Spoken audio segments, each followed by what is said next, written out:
Hello, Forest Grove Community Church. My name is Bruce Enns, Lead Pastor, and I want to give an update. Today it's Tuesday, March 17th.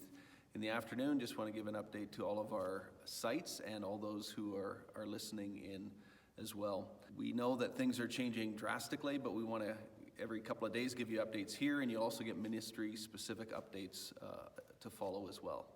We are continuing to suspend programs and also our corporate worship gatherings indefinitely. We'll do that for the time being until further notice, and we will follow the health care initiatives and what our governments are saying to us. We'll follow those closely, and we'll give you lots of information and lots of lead time when things start to change in the other direction and we plan to gather again.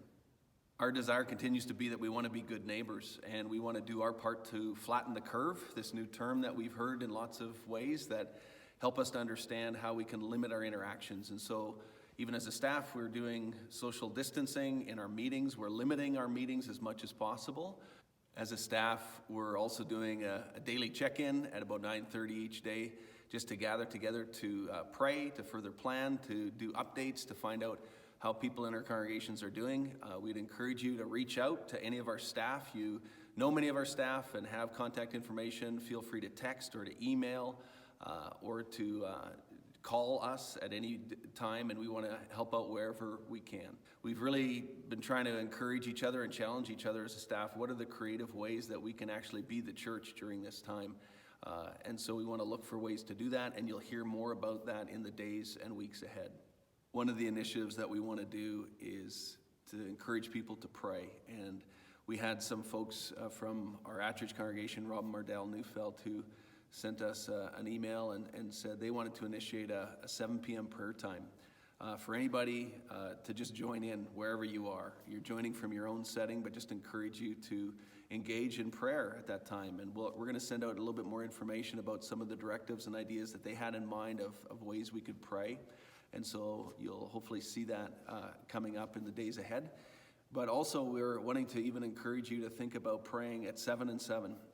Maybe at 7 a.m. is a better time for you, and to just spend some time in prayer, specifically for some of the things surrounding us today, or at 7 p.m. in the evening. Just encourage you to join in with either time, or even both times, just to join the church in prayer. Today I want to just reflect a little bit on Psalm 46, which is a text where God says, "Be still and know that I am God." And the image that has sort of been in my head throughout this weekend is this image of God just kind of putting his hand over the world and saying, "Be still."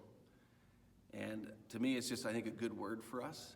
And I know that for people in parts of the world where this virus is raging, it doesn't feel still. And I know that for people on the front lines in the medical community and lots of leaders, it doesn't feel still. And I get that. But for many people where our lives are often so frantic and our pace is so fast, and often we say that the biggest detriment to our spiritual lives is busyness, we're in a unique moment where suddenly our schedules are disrupted and there's time. And I just pray that we would know and experience that word from God to be still and know that I am God. And I think it'd be really unfortunate if a few weeks from now or months from now or whenever the case may be, when we look back on this, that we realize that we missed an opportunity to actually grow in our walk with God and our spiritual disciplines, that we missed an opportunity to spend more time in the Word and to be in prayer and to develop, prayer, fasting, generosity like we're talking about now in the season of Lent. And so I would just pray and hope that we would seize these moments to grow in our relationship with God and to know him more intimately, to trust him more fully, and to be still and know that he is God. Would you just take advantage of this season in that way, and out of that you would be a blessing to others?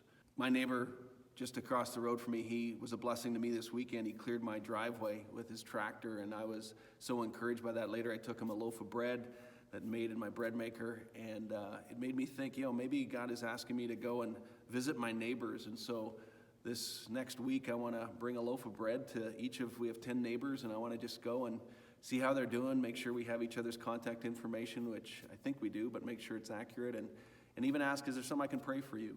Those kind of responses, I think, need to come out of that intimacy with God as God nudges us by his Holy Spirit and just encourages us of how we can be a good neighbor and how we can respond out of God's stillness in us and His Spirit speaking to us. So I'll leave it at that for today, and you'll be receiving additional updates from each of our sites and various ministries and different platforms, and I'll look forward to speaking to you again in a few days from now. May God bless you, may God encourage you, and may you be still and know that He is God.